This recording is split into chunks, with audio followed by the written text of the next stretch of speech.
ओम श्री गणेशाय नमः।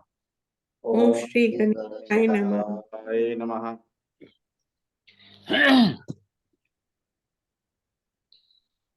विघ्न विनाशक गणपति नाथ आदि नारायण भगवान।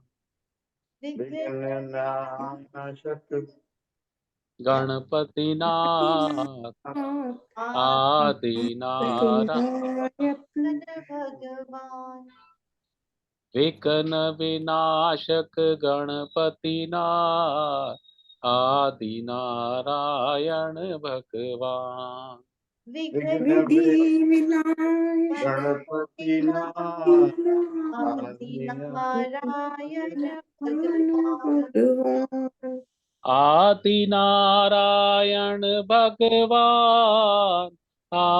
नारायण भगवान। आदि नारायण भगवान। आदि नारायण भगवान। आदि नारायण भगवान।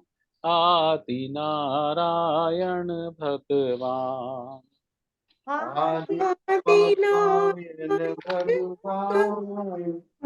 आदि नारायण भगवान। गणपति बप्पा मोरया। गणपति बप्पा मोरया। गणपति बप्पा मोरया। गणपति बप्पा मोरया। गणपति बप्पा मोरया। गणपति बप्पा मोरया। गणपति बप्पा मोरया। गणपति बप्पा मोरया। मोरया रे बप्पा मोरया रे। मोरया रे बप्पा मोरया रे। मोरया रे बप्पा मोरया रे। मोरया रे बप्पा मोरया रे। विघ्न विनाशक गणपति नाथ आदि नारायण भगवान। विधि विनायक गणपति आदि आदि नारायण नारायण भगवान। भगवान। विघ्न विनाशक गणपति नाथ आदि नारायण भगवान। विधि विनाशक गणपति नारायण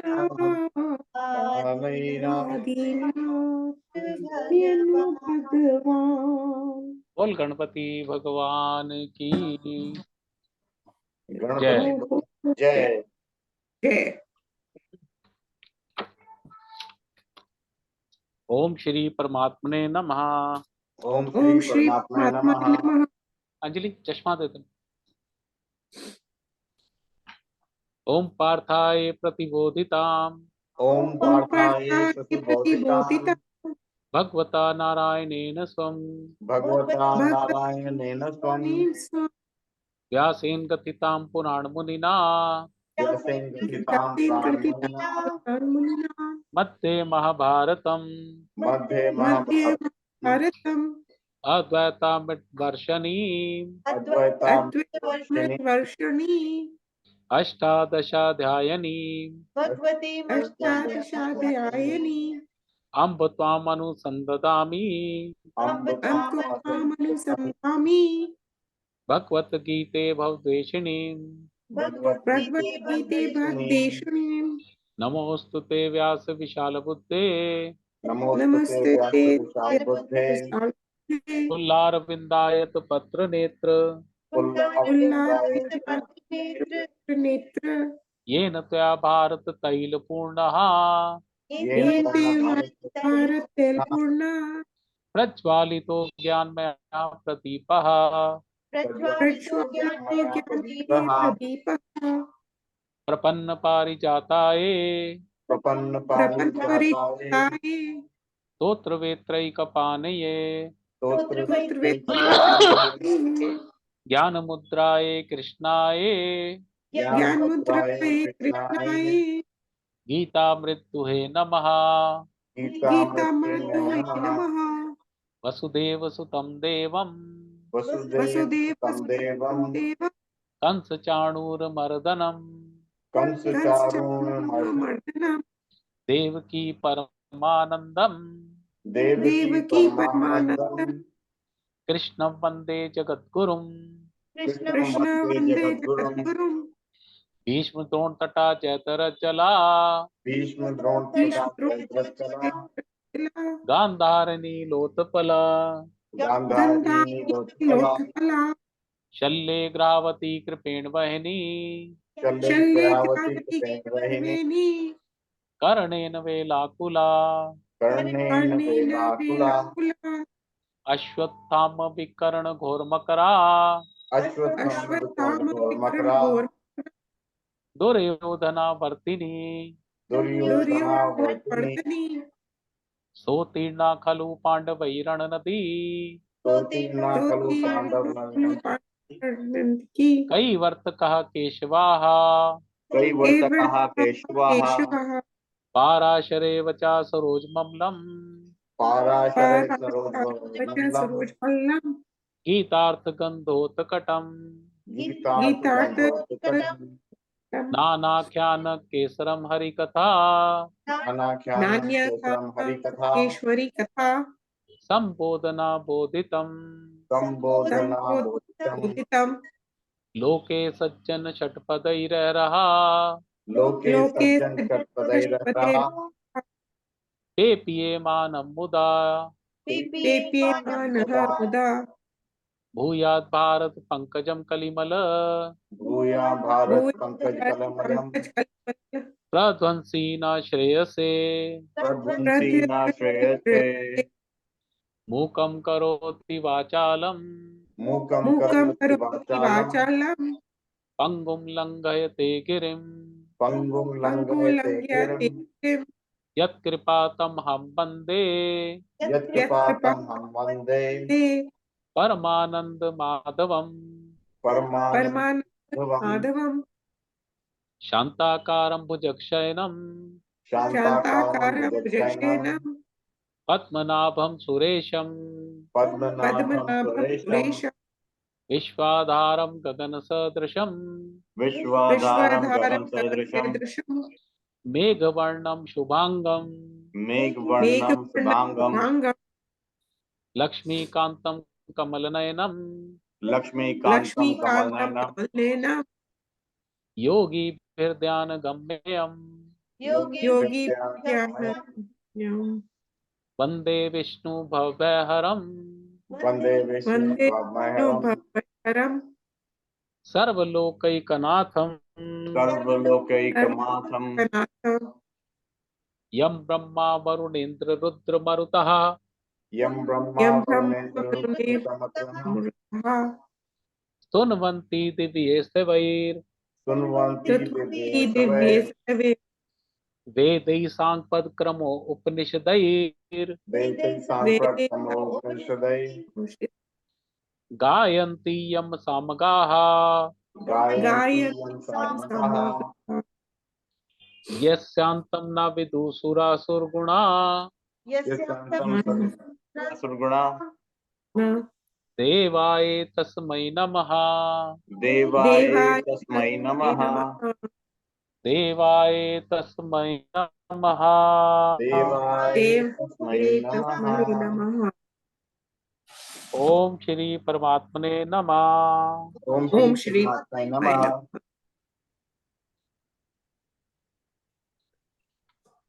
तो हमने पिछली बार शुरू किया था 12वां शुरू कर लिया था ना। हाँ हाँ हाँ हाँ कर लिया था, इसमें काफी सारा। चलो इसको एक बार ना जो पिछला किया था एक बार एक एक लाइन में देख लेते हैं।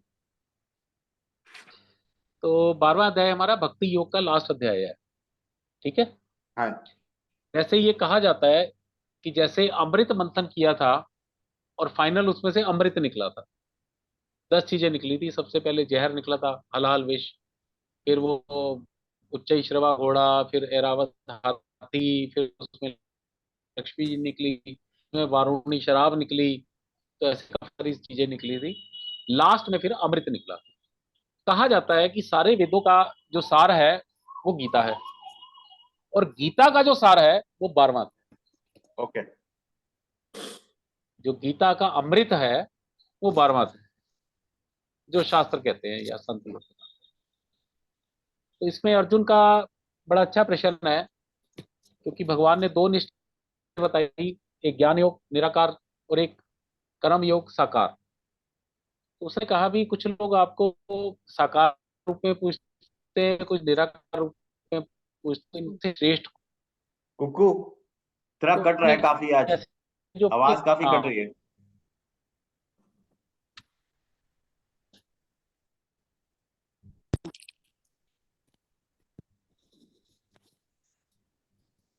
आई थिंक दैट वो हेलो, इंटरनेट कनेक्शन स्पीड का चक्कर ये है, क्या होगा? इंटरनेट कनेक्शन का चक्कर है।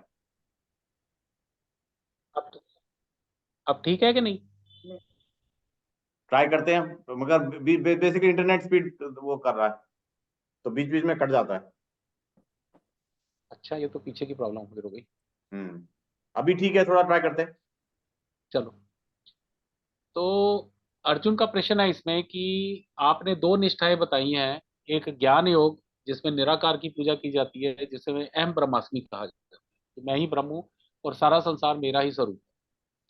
दूसरी आपने निष्ठा कर्म योग की बताई कि जिसमें फल की इच्छा के बिना कर्म करना है और हमेशा भगवान का ध्यान करना है, भक्ति करते हुए कर्म का फल त्याग देना है, या कर्मों को भगवान के प्रति समर्पण कर देना। ये दूसरी निष्ठा बताई। तो उसमें उनका प्रश्न आया अर्जुन का कि भाई, निराकार वाली साधना ज्यादा श्रेष्ठ है या साकार वाली साधना ज्यादा श्रेष्ठ है, या आपको कौन से लोग प्रिय है, निराकार को पूजने वाले या साकार रूप की साधना करने वाले? तो भगवान ने कहा भी साकार वाले जो है वो मुझे ज्यादा प्रिय है, क्योंकि भगवान को भी भक्ति पसंद है, बजाय निराकार एकदम अंधेरे में शांत, मतलब मौन, कुछ है ही नहीं। तो उसकी बजाय उन्होंने कहा कि साकार रूप मुझे ज्यादा पसंद है। इसीलिए भगवान भी बार बार साकार होकर आते हैं, कभी कृष्ण बन के आते हैं, कभी मत्स्य अवतार लेते हैं, कभी नरसिंह अवतार लेते हैं। उनको भी शौक है कि बनो ऐसे। तो उन्होंने कहा साकार वाले मुझे प्रिय हैं। फिर उन्होंने कहा भी ये जो निराकार वाले हैं, जो अक्षर ब्रह्म की पूजा करते हैं, ओम की उपासना करते हैं, जंगल में अकेले बैठ के अष्टांग योग के कारण प्राणों को ऐसे करके ऊपर करके और बड़ा पूरा तामझाम करके और अहम ब्रह्मास्मि की करते हैं, वो भी मुझे ही प्राप्त होते हैं।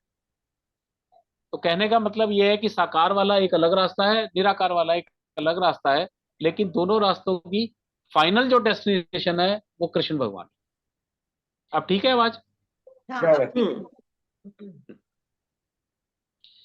फिर उसमें उन्होंने ये भी बताया कि साकार की पूजा आसान है, क्योंकि हमें पता नहीं कब से हम जन्म लेते आ रहे हैं, तो हम कई योनियों में आए हैं, तो हमें चीजों को देखने की आदत है।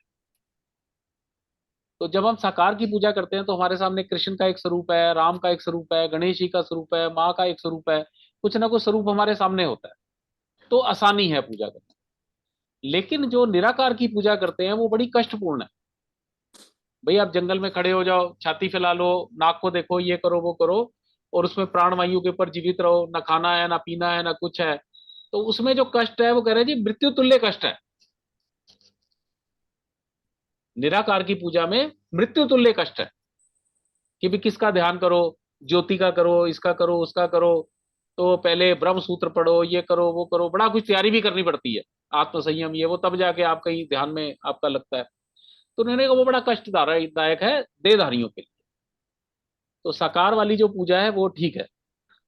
अच्छा, फिर उसमें उन्होंने कहा कि ये जो सारे कर्म अपने मेरे अंदर अर्पण कर देते हैं और मैया वेशित चेतसाम, अपना चित्त भी मेरे में लगा देते हैं, उनको मैं संसार सागर से नचिरात पार्थ तुरंत पार कर देता हूं, देर नहीं लगाता, तुरंत पार कर।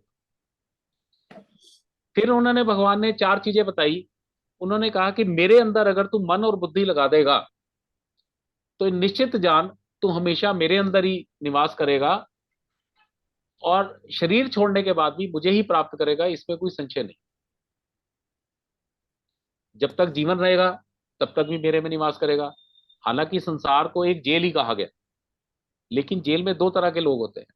एक तो वो हैं जो कैदी हैं, और एक जेलर साहब हैं जो सबको कंट्रोल करते हैं, जिनके ऊपर जेल का कोई नियम लागू नहीं होता।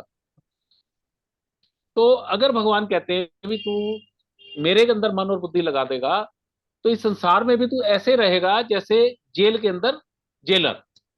अब कैदी की तरह नहीं रहेगा, जेलर की तरह रहेगा। और जब शरीर छोड़ेगा मुझे ही प्राप्त होगा। तो पहला उन्होंने कहा मेरे के अंदर मन और बुद्धि लगा। फिर दूसरा उन्होंने कहा भी अगर तू मेरे अंदर मन और बुद्धि नहीं लगा सकता तो अभ्यास योग कर।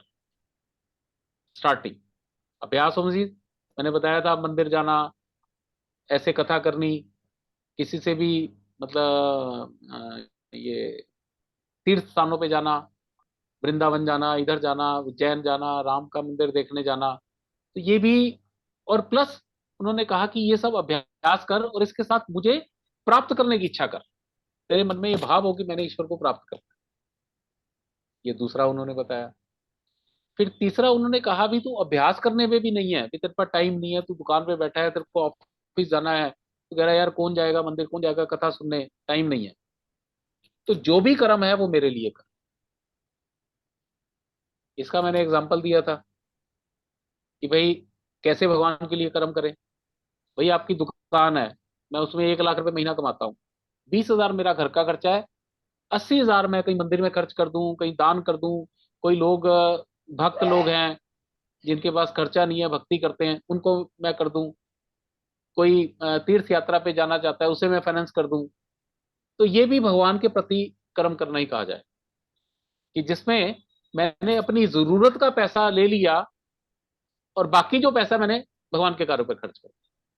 तो उन्होंने कहा मेरे लिए कर्म करेगा तब भी तू मुझे प्राप्त हो जाएगा। फिर उन्होंने कहा तू मेरे लिए कर्म भी नहीं कर सकता। तेरे को लगता है जी वो घर वाले कहेंगे जी पापा जी क्या कर रहे हो, 20,000 घर के लिए लेते हो, 80,000 मंदिर में दे देते हो। ये भी तो प्रेशर होते हैं ना सोसाइटी के। तो कह रहे फिर एक काम कर, सभी कर्म के फल का त्याग कर।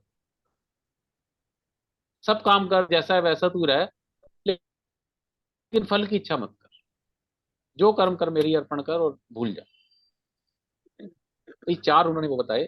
फिर उन्होंने 12वां था जहां पे हमने छोड़ा था, तो उसमें उन्होंने बताया था श्रेय ज्ञानम अभ्यासात।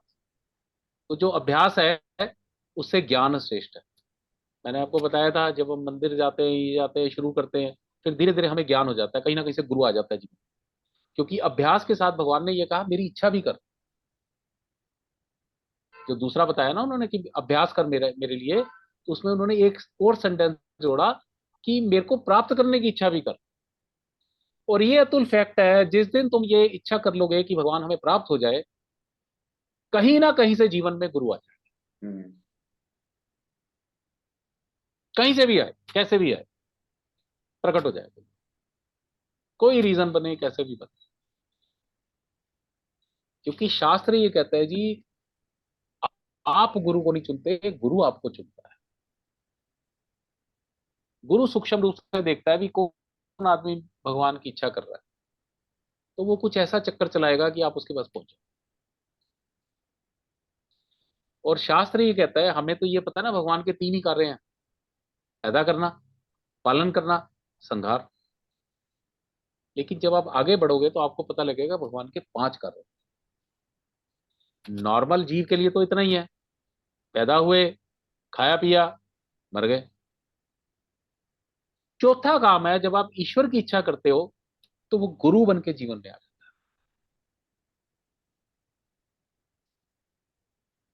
और 5वां कार्य है, जब आप गुरु के कहने के मार्ग पर चलते चले जाते हो और अब आप में ऐसी पात्रता आ जाती है कि आप ईश्वर को प्राप्त कर लो, तो वो फिर आप पे दया करके, अनुग्रह से कहते हैं, अनुग्रह करके आपको अपने अंदर संभाल लेता है। ये उसका 5वां काम। तो ये आम आदमी को समझ नहीं आता, इसलिए ज्यादातर संत 3 ही कार्य बताते हैं। तो जब आप अध्यात्म में जाते हैं तो चौथा कार्य है वो कहीं ना कहीं से गुरु आपके जीवन में लाते हैं। और जैसे ही गुरु जीवन में आएगा, आप गुरु के कहने के हिसाब से चलने लगेंगे, तो वो मुक्ति अनुग्रह करके फिर मुक्ति मोक्ष जो लास्ट है वो उसका पांचवा फाइनल का। तो अभ्यास में भगवान ने कहा कि भी अच्छा, फिर जब गुरु मिल जाएगा तो गुरु फिर आपको ज्ञान भी देगा कि भैया तुम शरीर नहीं हो, तो भगवान के अर्पण करो, ऐसे करो वैसे करो, दान करो ना करो, ये करना है ये नहीं करना है, जो काम करते हो करो, थोड़ा सा टाइम भगवान को सवेरे ध्यान लगाओ, शाम को कुछ ऐसा करो, मतलब वो सब बताएगा आपको, ज्ञान दे। तो ऋषियो ही ज्ञानम अभ्यासा, अभ्यास से ज्ञान श्रेष्ठ है। ज्ञानात ध्यानम वशिष्यते, ज्ञान से श्रेष्ठ फिर ध्यान है। फिर जब धीरे धीरे आप आगे बढ़ते हो, मैं ये कहता हूँ ना 99% लोग ज्ञान तक पहुंचते हैं, आगे ध्यान की पोजीशन में लोग जा नहीं पाते। जब आप ध्यान की पोजीशन में जाओगे तब आपको लगेगा कि सब कुछ मैं ही तो हूं। जब ईश्वर का अनुभव होने लगेगा तो आपकी भौतिक इच्छाएं खत्म होनी शुरू हो जाएगी। जब आप ध्यान में जाओगे, ईश्वर से आपका कांटेक्ट होना शुरू हो जाएगा, तो फिर ये जितनी भी मेटलिस्टिक चीजें हैं इनसे आपकी वैराग्य ऑटोमेटिकली होता चला जाएगा। और ध्यानात कर्म फल त्याग, ध्यान से भी श्रेष्ठ है कर्म फल का त्याग। तो जैसे जैसे ध्यान सुदृढ़ होता जाएगा, फल का त्याग ऑटोमेटिकली होता चला जाएगा। और जैसे जैसे त्याग होगा, लास्ट इसका वो है त्यागात शांति अनंतरम। जैसे जैसे आपकी इच्छाओं का त्याग होता चला जाएगा, खत्म होती चली जाएंगी, आप शांत होते चले जाएंगे। और वो शांति ऐसी नहीं कि जो थोड़ी बहुत, अनंत शांति, शांति अनंतरम। फिर कुछ हो जाए, कोई गुस्सा नहीं आना, कोई ये नहीं आना, शांत, जो हो रहा है सब ठीक है। कहते ना ले ले मौज फकीरा दी, तो फकीरों की मौज यही होती है कि जो भी हो रहा है उन्हें कोई फर्क नहीं पड़ता, इट डजंट मैटर। तो मुझे 12वें अध्याय का ये श्लोक सबसे सुंदर लगता है। चार उन्होंने बता दी, सबसे पहले अभ्यास, फिर आपको ज्ञान की प्राप्ति, फिर ध्यान की प्राप्ति, फिर कर्म फल त्याग, फल के त्याग की सिचुएशन, और उसके बाद त्याग होते ही अनंत शांति, शांति ही शांति। ठीक है, तो अब ये यहां तक हमने कर लिया था। अब 13वां श्लोक। अब ये 13 से 20 तक भगवान जो उनका भक्त है ना, उसके सारे वो विशेषण बताएंगे, एडजेक्टिव्स, विशेषताएं, कि भक्त में क्या होना चाहिए और भक्त मुझे कैसे प्रिय होता है, कैसा व्यक्ति है जो मुझे प्रिय है। तो अभी 13-14 इकट्ठा लेंगे पहले। अद्वेष्टा सर्वभूतानां, अद्वेष्टा सर्वभूतानां, मैत्री करुण एव च, मैत्रीकरुण एव च, एव च निर्ममो निरहंकारा, निर्ममो निरहंकारा, सम दुख सुखाशमी, समदुःखसुखक्षमी, संतुष्टामि संतुष्टा सततम योगी, संतुष्टा संतुष्टा सततं योगी, योगी यतात्मा दृढ़ निश्चया, यथात्मा यदा निश्चया, मय अर्पित मनोबुद्धिर, मयि मयि अर्पित अर्पित मनोबुद्धिः, मनोबुद्धिर् यो मद्भक्ता स मे प्रियः। यो यो मद्भक्तः मद्भक्तः मे मे प्रियः। तो भगवान ये कहते हैं अद्वेष्टा सर्वभूतानाम। मैंने आपको बताया ना, संस्कृत में प्राणी को भूत कहते हैं। अद्वेष्टा सर्वभूतानाम, जो कभी किसी भी स्थिति में विचलित नहीं होता, उसे ये नहीं पता उसके बाद छिपकली आगे बैठ गई या कोई बुरा आदमी उसके पास आके बैठ गया। सर्वभूतानाम अद्वेष्टा, कैसा भी प्राणी है वो उसे विचलित नहीं कर सकता। उसे ऐसा नहीं कि ये छिपकली आ गई तो मैं भाग से भगा दूं, और कोई बंदर बिल्ली का बच्चा आ गया तो उसे मैं, अद्वेष्टा सर्वभूता, कुकू, फिर वो जितने भी जीव हैं उन सब में द्वेष रहित। बीच बीच में कनेक्शन खराब हो जाता है आज। बोलते बोलते ये वाला पूरा सुनाई नहीं दिया, दोबारा बोल दे। ऑडियो का पकड़ नहीं है, कनेक्शन का चक्कर है, स्पीड का चक्कर है। इसमें अच्छा, तो इसमें वही है, अद्वेष्टा सर्वभूता नाम। मैंने कहा ना, संस्कृत में भूत होते हैं जीव, सर्वभूता नाम। कैसा भी जीव है वो उसे विचलित नहीं कर सकता। उसके पास सांप आगे बैठ जाए, उसका बिच्छू आगे बैठ जाए। और ये बात फैक्ट है, हमें शिवानंद बाबा बताते थे, कह रहे जब मैं जंगल जाते हैं तो मन में इतना प्रेम उमड़ता है धीरे धीरे साधना करते करते, कि हर एक जीव से प्रेम हो जाता है। कह रहे बिच्छू आते हैं हमारे शरीर पे चढ़ जाते हैं, छिपकलियां आती हैं शरीर पे चढ़ जाती हैं, सांप आते हैं ऊपर लौट जाते हैं, बंदर ये वो बिल्ली सब आ जाते हैं। और सबसे प्रेम, अंदर से ऐसा प्रेम उमड़ता है कि वो प्रेम की पराकाष्ठा हो जाती है। तो शिवानंद बाबा कहते हैं कि वो जब धीरे धीरे करते करते प्रेम पराकाष्ठा के लेवल पे आ जाता है, वो फिर हर चीज में आपको प्रेम भी दिखता है, हर चीज से प्रेम होता है। तो अदेष्टा सर्वभूता नाम, किसी भी प्राणी से किसी भी तरह का कोई वैरी भाव नहीं, और कोई प्राणी आप भक्त को विचलित नहीं कर सकता।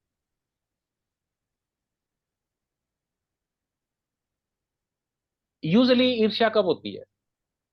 जब हम कोई इच्छा करते हैं, भोग लेना चाहते हैं और उसमें कोई बाधा बन जाए। ठीक है ना, मैं खाना खा रहा हूं, एक मक्खी आके तंग करने लग जाए, तो मक्खी से द्वेष हो जाता है कि भी मेरे खाने में डिस्टर्ब कर रही है। लेकिन जब भक्त हो जाता है उसे कोई फर्क ही नहीं पड़ता। अद्वेष्टा सर्वभूता। ठीक है। मैत्री दूसरा, उसमें केवल मित्रता का अभाव होता है और कुछ नहीं होता।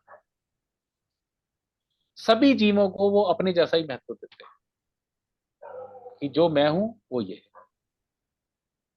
जैसे मैं अपने आप शरीर को प्यार करता हूं, क्योंकि शरीर से अलग होते हैं, जैसे मैं अपने शरीर को प्यार करता हूं उसी तरह वो कोई भी जीव हो, बिच्छू हो, सांप हो, कीड़ा हो, कुछ भी हो, उन सबको प्यार करता हूं। आई टेल यू, ये तो भी ना, मैंने देखे हुए वो संत, एक वृंदावन के संत थे, तो उनके ना पैर में कुछ वो हो गया, गल गया कुछ, मतलब ये काफ मसल, उसमें कीड़े बन गए। अब वो कीड़े कभी गिर जाते थे ना, तो कीड़े को उठा के वहां रख देते थे। तो लोग कहते हैं महाराज जी ये क्या कर रहे हो? कह रहे यार शरीर हमारा तो है नहीं, कम से कम इसी के काम आ रहा है। मतलब see the height of operation एक बार कराना था बड़ी मुश्किल से, तो उन्होंने कहा नहीं, कोई वो नहीं देना मुझे एनेस्थीसिया। कह रहे मैं ध्यान में जाऊंगा, पीछे से ऑपरेशन करता। तो 1 घंटे ध्यान में गए, उसने ऑपरेशन कर दिया, कोई एनेस्थीसिया नहीं, कोई कुछ। तो मैत्री, सब उसके मित्र हैं, कोई दुश्मन है ही नहीं। करुण एवचा, करुणा, दया से भरा हुआ। तो इसकी एक वो आती है, युधिष्ठर ने जब प्राण छोड़े ना, तो युधिष्ठर धर्म पे चलने वाला आदमी था, इसीलिए उसे कहा जाता है धर्मराज युधिष्ठर, कि उसने कभी अधर्म नहीं किया। लेकिन एक चूक हुई थी, वो तुमने देखा था ना, वो लड़ाई के अंदर उसने कहा, अश्वत्थामा का पिता था ना वो, द्रोणाचार्य, तो द्रोणाचार्य मर नहीं सकता था, क्योंकि द्रोणाचार्य तो गुरु था इनका सबका, पांडवों का भी कौरवों का भी। उसका बेटा था अश्वत्थामा। तो एक हाथी अश्वत्थामा मारा और शोर मचा दिया, अश्वत्थामा मर गया, अश्वत्थामा मर गया, अश्वत्थामा मर गया। तो द्रोणाचार्य ने सुना तो उन्हें विश्वास नहीं हुआ, उन्होंने कहा ये अफवाह भी हो सकती है। तो युधिष्ठिर सामने खड़ा था, उन्हें उसने युधिष्ठिर से पूछा कि ये क्या, अश्वत्थामा का क्या पोजीशन है? अब वो युधिष्ठिर सच बोलना चाहता था, तो कृष्ण ने पीछे से उंगल करी, भगवान ने। उन्होंने कहा जी आप लो, अश्वत्थामा हतो हत मर गया। ने कहा जी मैं ऐसे नहीं बोल सकता। कह रहे नहीं, अच्छा फिर तुम ये कह दो अश्वत्थामा मर गया, अब वो हाथी मरा के इंसान मरा ये मुझे नहीं पता। अश्वत्थामा एक हाथी भी था, तो हाथी को मार दिया उन्होंने और शोर मचा दिया, अश्वत्थामा मर गया, अश्वत्थामा मर गया। तो युधिष्ठिर ने कहा अश्वत्थामा हतो हता नरो व कुंजरो वा, कुंजर मैंने हाथी और नर मैंने मनुष्य। वो कह रहा है जी मुझे ये नहीं पता हाथी मरा है, हाथी है या वो मरा है या वो इंसान मरा है।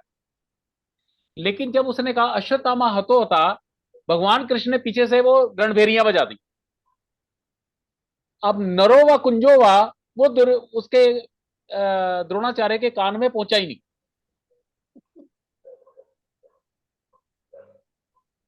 अब जब द्रोणाचार्य ने युधिष्ठिर से सुना कि भाई अश्वत्थामा मर गया है, वो तो अपना बेटा ही समझ रहा था, उसे क्या पता हाथी मरा है।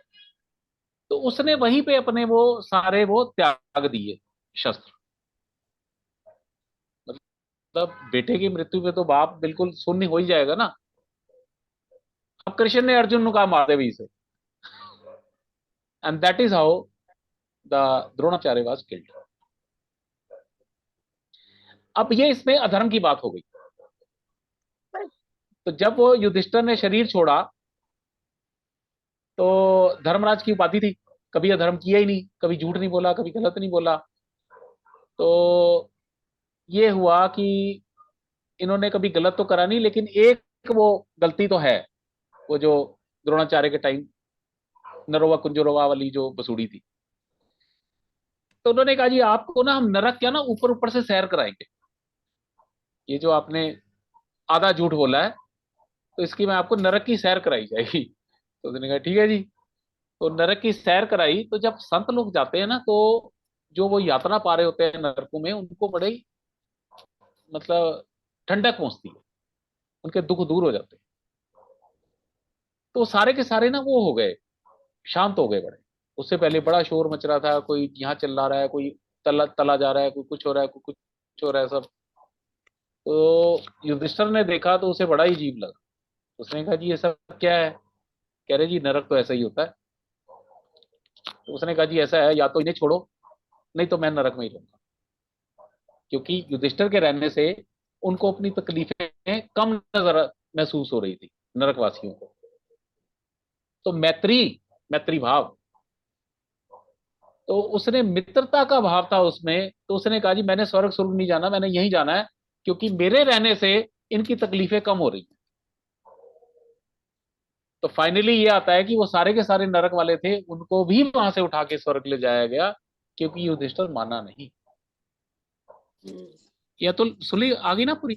हाँ पूरा हो गया। तो मैत्री, मित्रता का भाव, कोई दुश्मन भी है, अनजान भी है, उसके प्रति भी हित करना, यही मित्रता है। अद्वेष्टा सर्वभूता नाम, मैत्री और करुण का भाव, ये है करुण करुण दयालुता का भाव, कि भाई जो भी कोई कष्ट पा रहा है उसके प्रति करुणा का भाव मन में आया। क्योंकि युधिष्ठिर के मन में ऐसी करुणा आई कि उसने कहा नहीं जी मैं नरक छोड़ के ही नहीं जाऊंगा। तो फाइनली वो जितने भी नरक वाले थे उनको भी स्वर्ग ले जाना पड़ा युधिष्ठिर के चक्कर। करुण। फिर आगे निर्ममो, निर्मम आपको पता ही है, ममता रहित। संसार में रहना है एयर होस्टेस की तरह, ममता नहीं करनी, अधिकार नहीं जमाना किसी पे। मेरा ये बेटा है, मैंने इसे 20 साल पाला है, अब ये मेरा ध्यान करे, मुझे कमा के दे। ये अपनी बहू को क्यों दे देता है? मुझे दे। अधिकार नहीं करना किसी को, निर्मम, ममता रहित। निरहंकारा, पीछे ना मैं बड़ा अच्छा कहीं पढ़ रहा था, निरहंकार क्या होता है? अहंकार होता है मैं और मेरा, ये तो हमने सुना ही हुआ है। Yeah. तो जीव का वास्तविक स्वरूप क्या है? आत्मा। आत्मा क्या है? आकाश की तरह।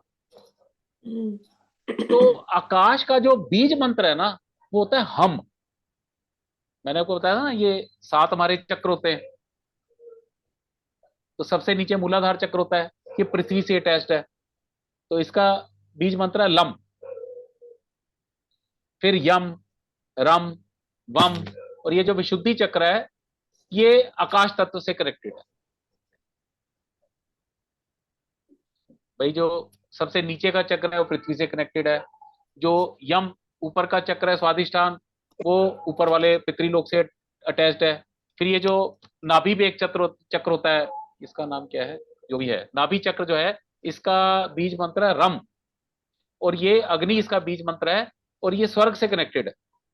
इसी तरह ये जो हमारा गर्दन में होता है विशुद्धि चक्र होता है, ये आकाश तत्व से कनेक्टेड है। तो आकाश तत्व से कनेक्टेड होने के बाद, और इसका बीज मंत्र है हम।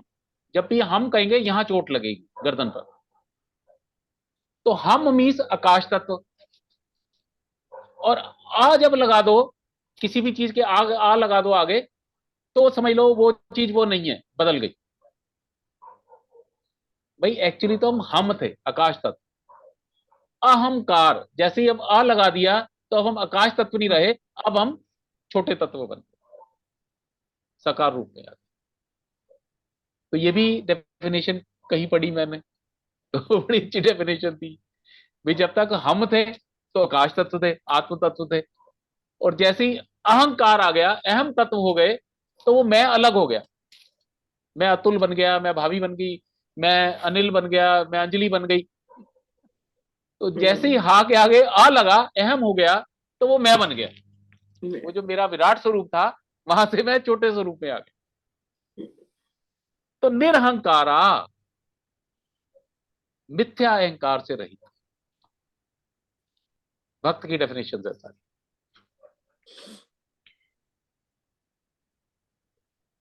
सम दुख सुखम, दुख और सुख में समान। ये दूसरे अध्याय में था, मात्रा स्पर्शास्तु कौनते शीतोष सुख दुखदा। इंद्रियों और इंद्रियों के विषय जब जुड़ते हैं तो आपको सुख और दुख की अनुभूति होती है। ये तो हमने पढ़ ही लिया पीछे बहुत। फिर अगला श्लोक था, यम ही ना व्यथंती एते, जिस आदमी को सुख और दुख जो है व्यथित नहीं करते, ना वो सुख में बड़ा हर्षित हो जाता है, ना दुख में विचलित होता है। और वो भगवान ने कहा भी ये जितने सुख दुख हैं, ये सर्दी गर्मी की तरह है, आगम अपायनो, आने जाने वाले हैं। जैसे सर्दी आएगी, गर्मी आएगी, दिन आएगी, रात आएगी, उसी तरह सुख आएगा तो दुख भी आएगा, दुख आएगा तो सुख भी आएगा, आने जाने वाले। तांत तित्यक्ष, उन्होंने कहा इनको सहन करने की हिम्मत डालो। और अतुल ये कलयुग के अंदर हुआ कि अब हम एसी चाहिए, ये चाहिए, वो चाहिए। आप ये देखो ना कि जब एसी नहीं थे तो लोग सर्दी गर्मी में ठीक रहते थे, Yeah. छोटे मोटे कपड़ों में गुजारा कर लेते थे, तो सहन शक्ति थी उनमें। अब तो जरा सी ठंड नहीं बर्दाश्त होती, जरा सी गर्मी नहीं बर्दाश्त होती। बिल्कुल। जैसे से गजट्स आ गए, हमारी अपनी सहन, वो जो पावर है वो खत्म होती चली जाती। तो उसमें भगवान ने कहा यम ही ना व्यथंती ये थे, जिन्हें सुख दुख जो है विचलित नहीं करते, सो अमृतवाय कल्पते, वो ही मोक्ष का अधिकारी। ये दूसरे के तीसरे अध्याय में श्लोक थे, शायद दूसरे का ही था ये। तो सम दुख सुखा, सुख और दुख में समान रहने। आगे, क्षमी, क्षमाशील। भाई देखो, जब तक आदमी में क्षमा करने की भावना नहीं होगी, वो हमेशा उद्वेलित ही रहेगा, बेचैन ही रहेगा। जिस दिन आपके प्रति किसी ने अपराध किया, आपने अगर उसे क्षमा कर दिया मन से,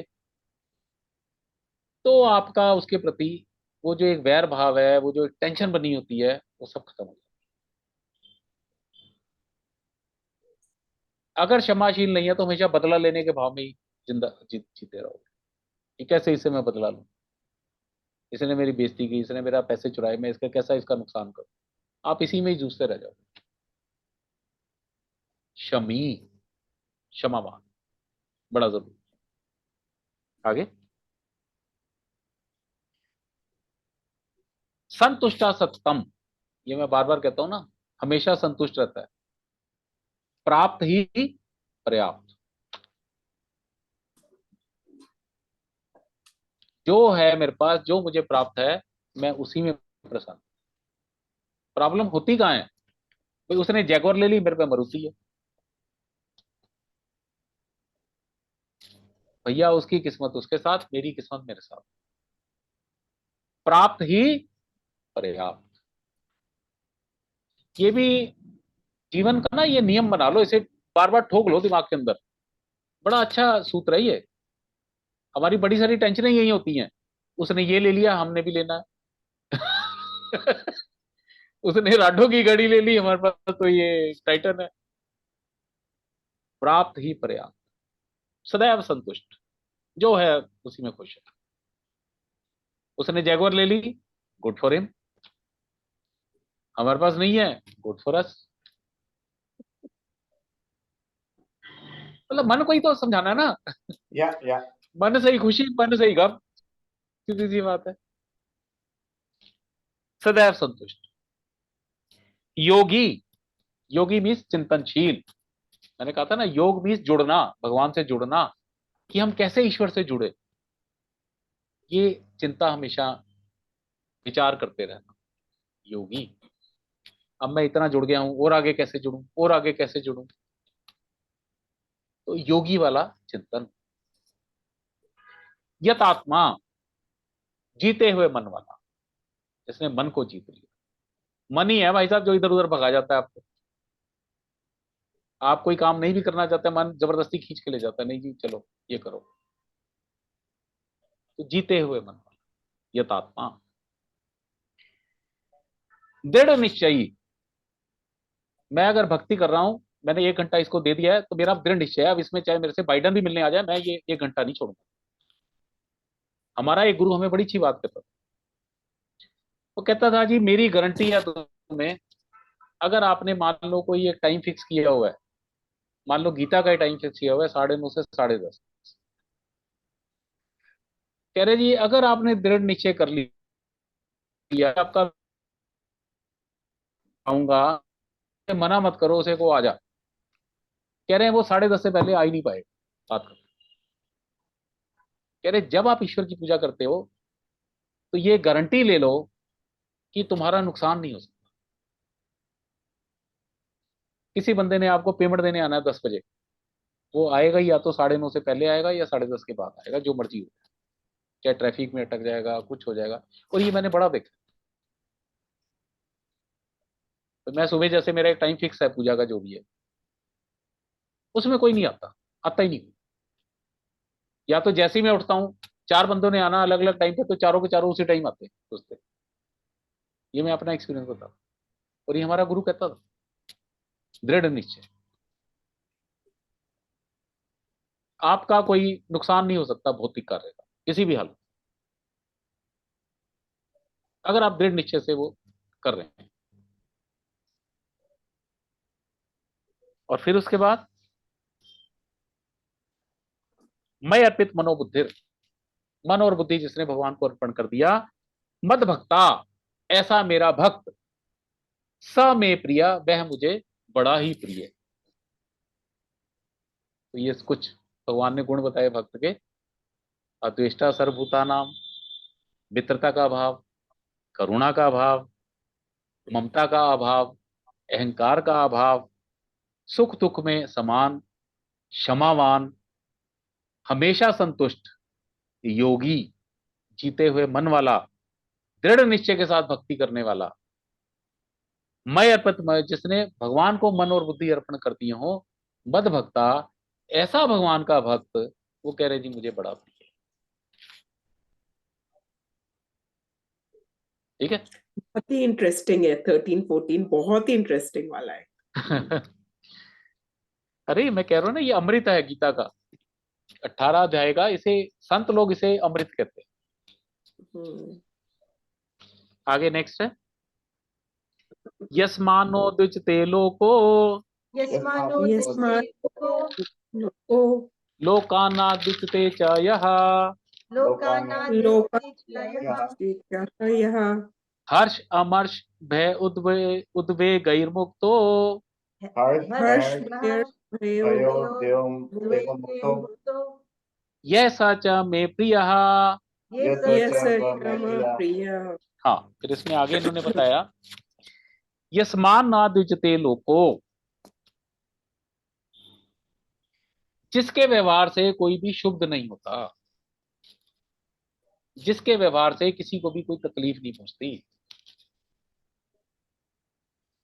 लोकान ना द्वितीय चाया, और किसी दूसरे आदमी के व्यवहार से जिसे कोई शुभता नहीं आती, जिसे मन में कोई विचलता नहीं आती। ना तो मेरे व्यवहार से किसी को कोई विचलित होता है, और सामने वाला कैसा भी व्यवहार करे मुझे उससे कोई फर्क नहीं पड़ता। यस्मानाद्वितीय लोको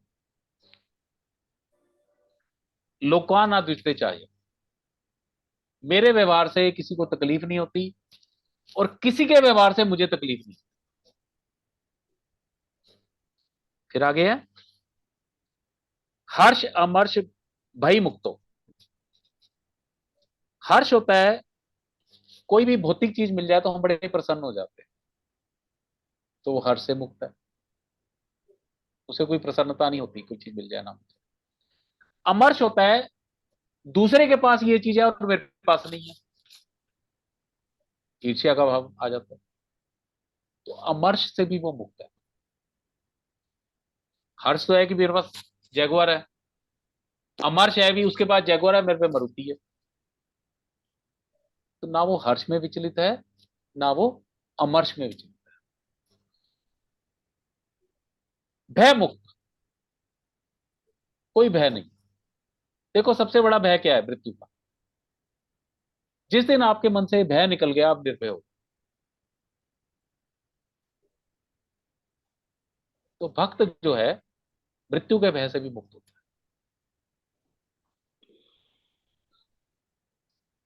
उद्वेग मुक्त हो, ये भी वही है कि अन्यों से कोई विचलित नहीं होता, किसी अन्य के किसी व्यवहार से उद्वेग नहीं होता, तो उद्वेग मुक्त हो।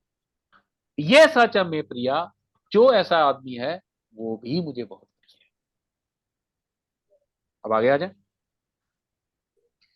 अनपेक्षा शुचिर्दक्ष अनपेक्षा अनपेक्षा उदासीनो गत्यथः उदासीनो गव्यतः सर्वारंभ परित्यागी सर्वापारंभ परित्यागी परित्यागी यो मद्भक्ता समे प्रिया। यो मद्भक्ता यो मप्रिय। समाप्य अनपेक्षा, अपेक्षा रहित, ना वो बच्चों से अपेक्षा करता है, ना वो मित्र से अपेक्षा करता है, ना वो किसी और से अपेक्षा करता है। वो सबसे मित्रता का भाव रखता है, प्रेम का भाव रखता है। मैंने आपको बताया था प्रेम के अंदर सबसे बड़ा भाव अगर कोई माना जाता है ना तो उसे गोपी प्रेम कहा जाता है। देखो भगवान वृंदावन में सिर्फ 11 साल रहे, उसके बाद वो मथुरा चले गए, मथुरा से द्वारका चले, दोबारा कभी लौटे नहीं। 11 साल में गोपियों के साथ जो भी उन्होंने लीलाएं करी, उस समय हजार हजार साल आयु होती थी, तो वो 11 साल के बाद जो गोप या गोपियां थे उन्होंने कृष्ण को नहीं छोड़ा, और उन्होंने कभी ये भी नहीं कहा कि भाई, कभी कृष्ण को ताना भी नहीं दिया कि भाई तुम हमसे मिलने नहीं आया। उन्होंने कहा जी ये तो सारी चीज कृष्ण ही है, लताएं भी कृष्ण है, ये भी कृष्ण है। यहाँ कृष्ण बंसी बजाता था तो वहां वही कृष्ण नजर आता था। तो इसकी एक कथा भी आती है। एक बार ना सत्यभामा जो कृष्ण जी की पत्नी थी, जब ये द्वारकाधीश बन गए तो भगवान क्या करते थे, ग्वाल बालों को याद करके ना रो पड़ते थे। जब भी कोई प्रसंग आता था गोपियों का, तो भगवान की आंखों में आंसू आ जाते। तो सत्यभामा बड़ी चिढ़ती थी, वो कहती थी जी ऐसा क्या है उनमें, वो अनपढ़ से बंदे गांव घूम के, आप इतने बड़े राजा और मैं इतनी बड़ी वो, और आपकी इतनी पटरानियां, इतना वैभव, इतना ये, आप वो गंदे गंदे लोगों को याद करके रो पड़ते, ये क्या है? तो भगवान ने जब 2-3 बार हो गया तो भगवान ने कहा भी इसे समझाना पड़ेगा इन्हें कि ऐसे मानेंगे नहीं, सारी पटरानियां ऐसी थी। तो भगवान एक दिन पेड़ पकड़ के बैठ गए, सवेरे सवेरे उठ के, पेट दर्द हो रहा है मेरे पेड़, ये मैंने सुनाई है, दोबारा सुन लो, बड़ी अच्छी कथा है। हाँ। तो शुरू हो गए वो पेट दर्द, रो जोर जोर की चिल्लाए, और ये वो सब वैद्यों को बुलाया, हकीमों को बुलाया, कोई, वो तो भगवान लीला कर रहे थे। अब इतने में नारद जी आए। नारद जी ने कहा जी ये क्या हो रहा है, लेना एक नहीं दो। तो नारद जी ने भगवान से कान में पूछा, भाई ये क्या लीला कर रहे हो? कि अब ये पेट दर्द कैसे ठीक होगा आपका। भगवान ने कहा भी ऐसा है, अगर कोई भक्त अपने पैरों की रज मिट्टी घोल के पानी में मुझे पिला दे एक गिलास, तो मेरा पेट दर्द ठीक हो जाए। लेकिन इसमें प्रॉब्लम क्या है कि जो भक्त मेरे को, मैं भगवान हूं, और जो मुझे ऐसा पानी पिलाएगा उसे कोटि कोटि जन्म नरक का वास करना पड़ेगा। अब ना नारद जी आगे आए, ना वो आए, ना ये आए, और भगवान पेट दर्द करे जा रहे हैं। अब सबको ये भी पता लग गया। अब चीज ये है कि भाई भगवान को अपने पैरों की मिट्टी वाला पानी तो पिला दे, नरक कौन जाए। तो नारद जी फिर भगवान के पास गए, बोले जी ये कैसे होगा, पेट दर्द खत्म। भगवान ने कैसे कहा, वृंदावन जाओ। तो नारद जी को वृंदावन भेजा गया। तो सब गोपियों को पता लगा जी वो द्वारका से कृष्ण का दूत आया है। वो सारी इकट्ठी हो गई, कैसा है हमारा कन्हैया, कैसा है कृष्ण, कैसा है। तो उन्होंने कहा जी ऐसे ऐसे कृष्ण के पेट में दर्द हो रहा है और बड़ी परेशानी है। वो सारी की सारी परेशान हो गई। तो उन्होंने कहा जी ये अब इसका ये इलाज है कि उनका कोई जो भक्त है या मित्र है, वो अगर पैरों की रज दे दे तो वो घुला के पिला देंगे तो वो सब ठीक हो जाएगा। सारी की सारी तैयार हो गई। उन्होंने कहा हमारा कृष्ण खुश रहना चाहिए, हमें करोड़ों क्या अरबों जन्म भी अगर वहां रहना पड़े नरक में तो हम रह जाएंगे। हाईएस्ट लेवल ऑफ गोपी पे पत्नियों ने नहीं दिया मिट्टी। नारद जी जो सबसे बड़े भक्त हैं, नारायण नारायण कहते फिरते हैं, उन्होंने भी नहीं दी। किसने दी? गोपियों। ये जानते हुए कि करोड़ों जन्म नरक जाना रहना पड़ेगा। नहीं। तो Gopi prem is suppose to be highest level of prem. भाई हम कहते हैं हम बच्चों से बड़ा प्रेम करते हैं, लेकिन अगर कोई तकलीफ अगर हमें हो बच्चे की वजह से, तो वो कह रहे हैं छोड़ो भाई कुछ और देखो, let see some other solution. किसी भी गोपी ने ये नहीं कहा, तुरंत तैयार थी।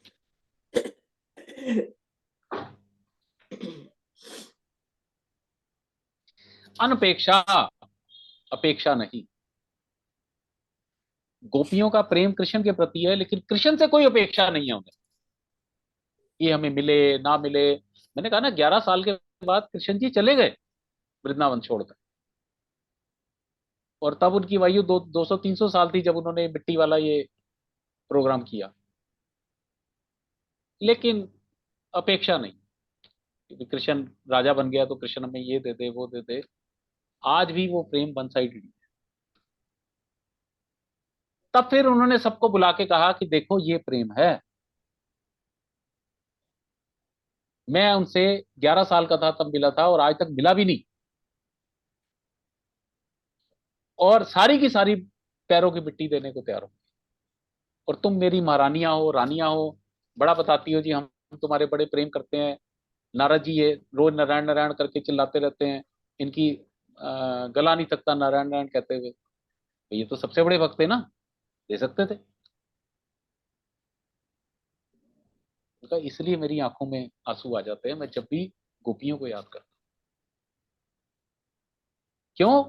क्योंकि वो अपेक्षा रही है, अनपेक्षा। ठीक है, अनपेक्षा। शुचिर, शुचि होता है पवित्र। देखो जो भगवान का भक्त हो जाता है ना, वो हमेशा ही पवित्र होता है। एक और इसमें कहानी आती है, जब गंगा जी पृथ्वी पे आनी आनी थी ना, जब उसने बड़ी भक्ति की तो गंगा जी को आना पड़ा। शिव जी ने ऑर्डर किया आओ भाई। अब गंगा जी ने बड़े बहाने बनाए, मेरा बड़ा वेग है कौन सहेगा। शिव जी ने कहा कोई नहीं, तुम मेरे बालों में आओ, यहां से मैं तुम्हारा वेग वेग कम कर दूंगा। और अतुल पता नहीं तू गया ऊपर के नहीं गया, जब गंगा ऊपर से चलती है ना, वो भाई साहब इतनी तेज चलती है, गलती से अगर बंदा गंगा में चले जाए ना, मेरे ख्याल 10 मिनट में 2 किलोमीटर दूर चला जाएगा, इतना वेग होता है। तो गंगा ने बहाना बनाया कि मेरा बड़ा वेग है। तो भगवान ने कहा कोई नहीं, तू पहले मेरी जटाओं में आओ, यहां से मैं तुम्हारा सारा वेग ठीक कर दूंगा। फिर उसने कहा जी मैं तो इतनी पवित्र नदी हूं, आप ये कह रहे हो जी ये सारे के सारे जितने मरे हुए जीव हैं इनको मैंने मोक्ष प्रदान करना है या इनको मैंने पवित्र करना है, मरे हुए लोगों को, तो वही है तो मैं ही अपवित्र हो जाऊंगी। पता नहीं, जब भी कुंभ लगेगा, जब भी संत तेरे अंदर स्नान करने आएंगे, तो जब वो स्नान करेंगे तुम पवित्र होती चली जाओगी। भाई मैल ही मैल आ जाएगा तो फिर पवित्रता कहाँ रहेगी? या तो कैसे आएगी पवित्रता? जब उसमें संत स्नान करेंगे। तो जब ये कुंभ का मेला लगता है तो ये गंगा पंगा सब पवित्र हो जाता है। शुचि, अपेक्षा रहित, पवित्र। भक्त हमेशा पवित्र होता है, इतना पवित्र होता है कि गंगा जैसी पवित्र नदियों को भी पवित्र कर देता है। दक्षः, दक्ष होता है चतुर। चतुर मीन्स उसे ये पता है भी ये संसार से कोई फायदा मिलने वाला है नहीं, संसार को छोड़ो भगवान को पकड़ो। तो इसमें ये चतुरता है। उसे पता है यहाँ परिवार बना, परिवार वालों को कितना खुश करूंगा, अरबों जन्मों से परिवार को ही खुश करता आ रहा हूं, अब भगवान को खुश करना। ये दक्षता है। दक्ष मीन्स चतुर, क्लेवर। फिर आगे है उदासीन। उदासीन होता है मतलब किसी के प्रति भी उदासी, ना उसे जैगुआर चाहिए, ना उसे पत्नी चाहिए, ना उसे पति चाहिए, ना उसे बच्चे चाहिए, उसे मुक्ति भी नहीं चाहिए होती। वो भगवान की लीलाएं सुनने में ही मस्त रहता है, भगवान की भक्ति करने में ही मस्त रहता है। मतलब भक्त की एक और बहुत बड़ी ये है, वो मुक्त भी नहीं होना चाहता। वो कह रहा है बार बार मुझे जन्म मिले और बार बार मैं कृष्ण की कथाएं सुनूं, बार बार मैं गीता सुनूं, बार बार मैं भगवान की वो करूं, वो मुक्ति भी नहीं चाहता। उदासीन, मुक्ति के प्रति भी उदास। फिर आगे गत व्यथा, व्यथा रहित। उसे पता है भी शरीर जो है ये अनित्य है, तो इसके सुख दुखों से मुझे कोई लेना देना नहीं है। गत व्यथा, शरीर के सुखों दुखों से भी आगे। सर्वारंभ परित्यागी, वो अपने सर्वारंभ परित्यागी, आरंभ होता है भी किसी भी कार्य को करना, कर्म करना, तो बहुत ज्यादा कर्म नहीं करता वो सिर्फ उतने कर्म करता है जितनी उसकी जरूरत के लिए, बाकी उसके सारे कर्म भगवान के कार्यों के लिए होते हैं। मतलब इसको ऐसे समझ लो, वो अपने लिए बहुत बड़ा घर नहीं बनाएगा लेकिन भगवान का बड़ा मंदिर बना देगा। अपने लिए तो वो छोटी सी कुटिया बना के उसी में रह जाएगा। सर्वारंभ परित्यागी, तो भौतिक इच्छाओं की पूर्ति के लिए वो कर्म नहीं करता, अपनी सिर्फ जरूरतों के लिए, इच्छाओं के लिए कर्म नहीं करता, केवल जरूरतों के लिए कर्म करता है कि उसकी जरूरतें पूरी हो जाए, और बाकी सब जो काम है वो ईश्वर के। ठीक है, आगे नेक्स्ट। यो मत भक्ता स मे प्रिया, ऐसा जो मेरा भक्त है वह भी मुझे बड़ा प्रिय है। अपेक्षा रहित है, पवित्र है, चतुर है, उदासीन है, गतव्यथ है, और कोई भी फालतू के काम नहीं करता, सिर्फ जरूरतों के लिए, अपनी अपनी जरूरतें पूरी करने के लिए काम करता है, बाकी उसके जो भी कर्म है वो भगवान के साथ। आगे, ये भी मुझे अच्छा लगता था श्लोक, मैंने पहले रटा हुआ था। यो ना रिष्यति ना द्वेष्टि, यो न यो न युक्ति न न देष्टि, देष्टि, ना शोचति ना कांक्षति, न न शोचति न शोचति कांक्षति, कांक्षति, शुभाशुभ परित्यागी, शुभाशुभ शुभाशुभ परित्यागी, परित्यागी, भक्ति मानिया स मे प्रिया। भक्तिमान्या भक्ति स मे प्रिया। मान्य प्रिय, यो ना रिष्यति, जो कभी हर्षित नहीं होता, यो ना द्वेष्टि, कभी द्वेष नहीं करता।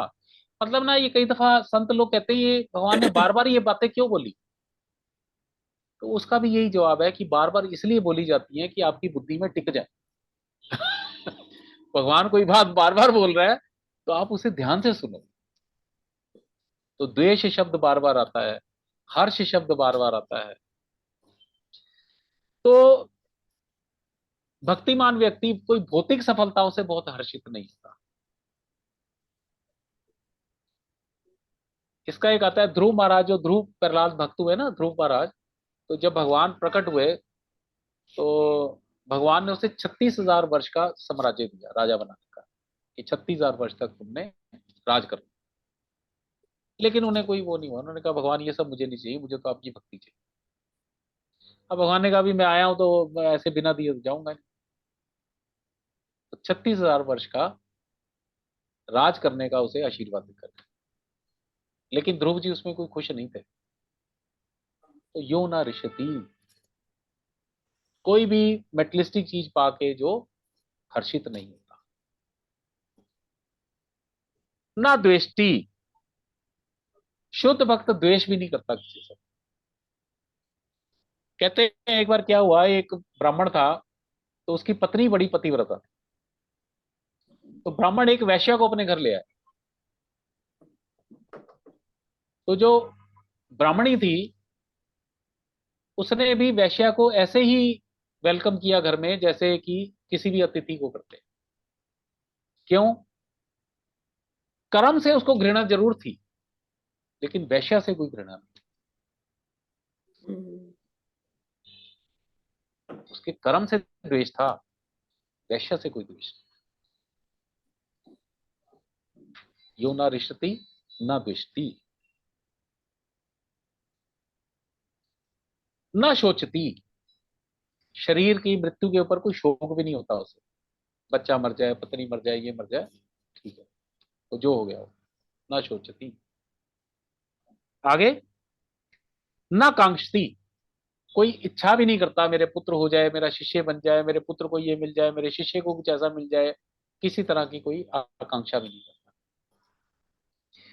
शुभ अशुभ परित्यागी, शुभ और अशुभ का परित्याग करने वाला।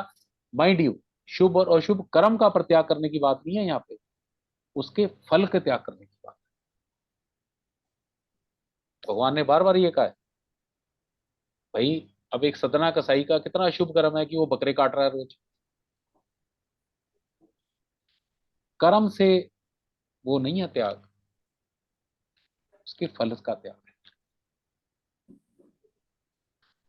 अगर आपके प्रारब्ध में शुभ कार्य करना है तो वो भी करना है, अगर आपके प्रारब्ध में कोई अशुभ कार्य का वो है तो आपने वो भी करना है। आपने भागना नहीं है ये तो गलत काम है, मैं कैसे करूं। अगर बकरे काटने का काम मिला तो बकरे काटो। रविदास को जूते सिलने का काम मिला तो उसने जूतियां ही बनाई, मोची था वो। फल का त्याग करना है, शुभ और अशुभ, कर्म का त्याग नहीं करना। ठीक है, फर्क समझ आ गया? या शुभ अशुभ परित्यागी। 18वें अध्याय में एक आएगा, ना द्वेष्टे अकुशलम कर्म कुशले ना अनुशचते। जो आदमी मन माफिक कर्म से प्रसन्न नहीं होता और जो मन के विपरीत कर्म है, कार्य है, उससे द्वेष नहीं करता। तो कर्म से द्वेष नहीं करना, कर्म फल से द्वेष करना। त्याग कर्म फल का करना है, कर्म का त्याग नहीं करना। Very clear?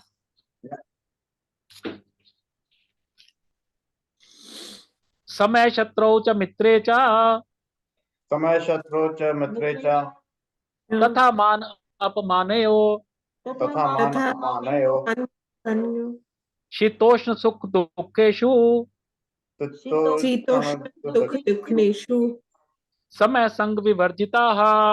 समय समय संग विवर्जिता।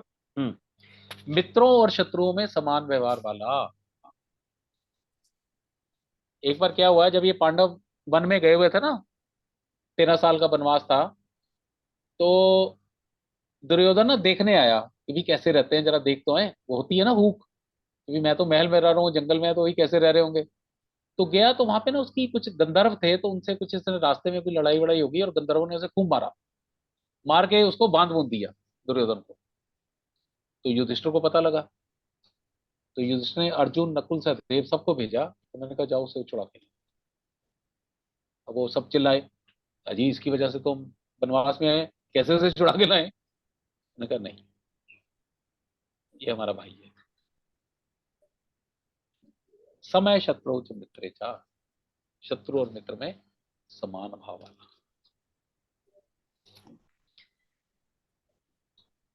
तथा मान अपमान्यो, मान अपमान में भी समान भाव वाला। एग्जाम्पल, पेड़,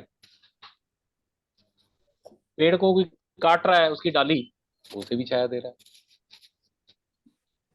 पेड़ को कोई पानी दे रहा है, उसे भी छाया दे रहा है। मान अपमान, मान किया किसने तब भी आपको फर्क नहीं, किसने आपका अपमान किया तब भी फर्क नहीं।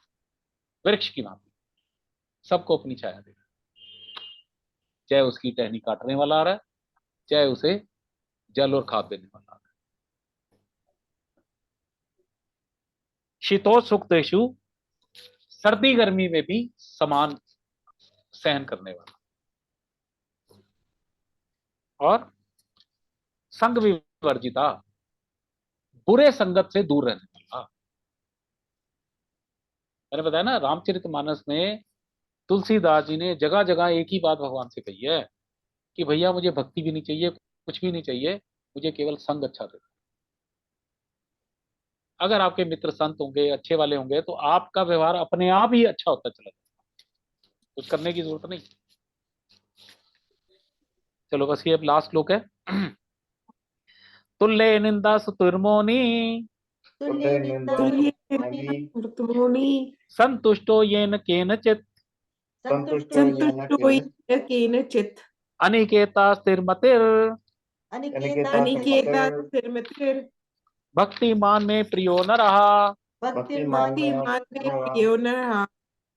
निंदा स्तुति में समान। निंदा स्तुति बोल के की जाती है। अबे तू तो काला है, तू ये है, तू ऐसा है, तेरा तो हाथ ही ठीक नहीं है। तो निंदा स्तुति, स्तुति प्रशंसा, निंदा मैंने वो ये बोल के की जाती है। और मान अपमान में क्या होता है, वो व्यवहार से किया जाता है। क्योंकि पेड़ को पानी दिया तो मान हो गया, पेड़ को काट दिया तो अपमान हो गया। तो व्यवहार से मान अपमान होता है, निंदा स्तुति शब्दों से होती है। बड़ा हेयरलाइन डिफरेंस है, बट भगवान ने अलग अलग कहा है तो समझ लो। तो निंदा स्तुति में भी समान है। मौनी, अब मौन का मतलब ये नहीं कि एकदम शांत हो जाना, केवल उतना ही बोलना जितना जरूरी है। मौनी मीन्स सार गर्भित बोलना, अनर्गल चै चै पै पै पै ये सब नहीं करते रहना। मौनी। इसके बाद क्या, संतुष्टो येन केनचित, ये भी वही है, किसी भी तरीका से संतुष्ट, प्राप्त ही पर्याप्त। अनिकेता, अनिकेता है कि निकेत होता है घर वाला, अनिकेत होता है बिना घर वाला। भक्त को पेड़ के नीचे सुला दो, उसमें ही खुश है। भक्त को महल में सुला दो, वो उसमें ही खुश है। अनिकेता, जिसे कोई घर के अंदर ममता नहीं है किसी तरह की, कि भाई ये कुटिया मेरी।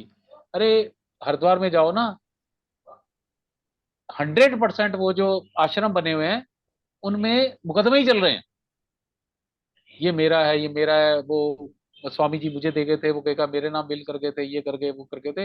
मतलब आश्रमों के झगड़े भयानक है, 100%।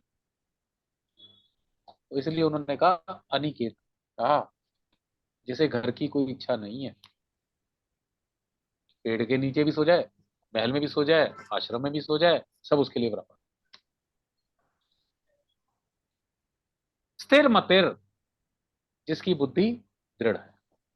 भक्ति मान में प्रियो नरा, ऐसा भक्त भी मुझे बहुत। तो ये इसके बाद लास्ट ही श्लोक है, ये भी कर लो, खत्म हो जाएगा।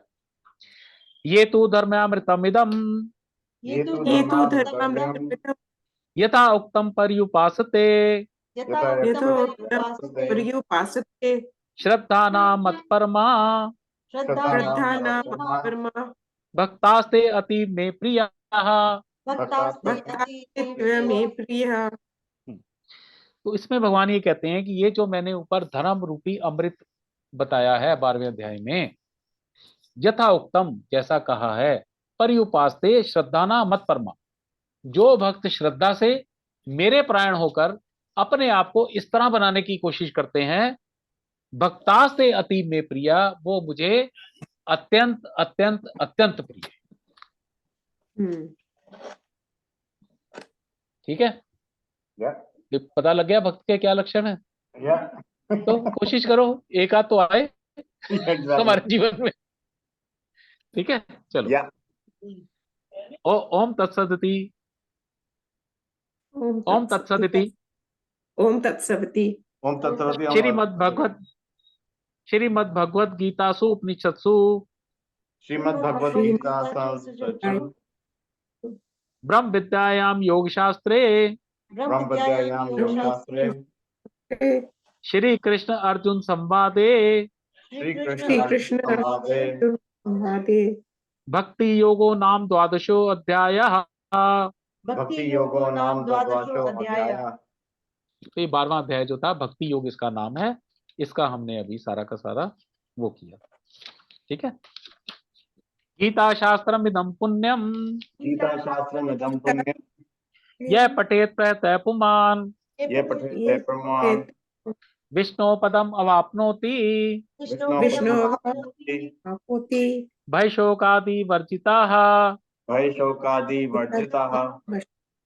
गीता अत्यंतशीलस्य गीता अत्यंतशीलस्य प्राणायाम परस्य च प्राणायाम परस्य च नैव सन्ति हि पापानि नैव सन्ति पापानि पूर्व जन्म कृतानि च पूर्व जन्म कृतानि च मल निर्मोचनम पुंसाम मल निर्मोचनम पुंसाम जल स्नानम दिने दिने जल स्नानम दिने दिने सकृत गीतांबसी स्नानम सकृत गीतांबसी स्नानम संसार मल नाशनम संसार मल नाशनम गीतासु गीता कर्तव्या गीता गीता कर्तव्य किम अन्नै शास्त्र विस्तरै किम अन्नै शास्त्रै या संपद्मनाभस्य या पद्मास्य मुख पद्मात् विनिसृता मुख पद्मात् विनिसृता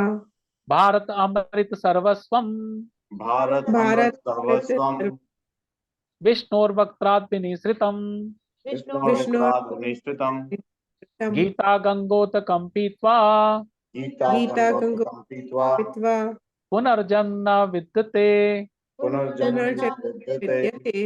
सर्वो उपनिषदो गावो सर्वो उपनिषदो गावो दुग्धा गोपाल नंदनाः दुग्धा गोपाल नंदनाः पार्थो वत्सा सुधीर्भोक्ता पार्थो वत्सा सुधीर्भोक्ता दुग्धम गीतामृतम महत् दुग्धम गीतामृतम महत् एकम शास्त्रम देवकी पुत्र गीतम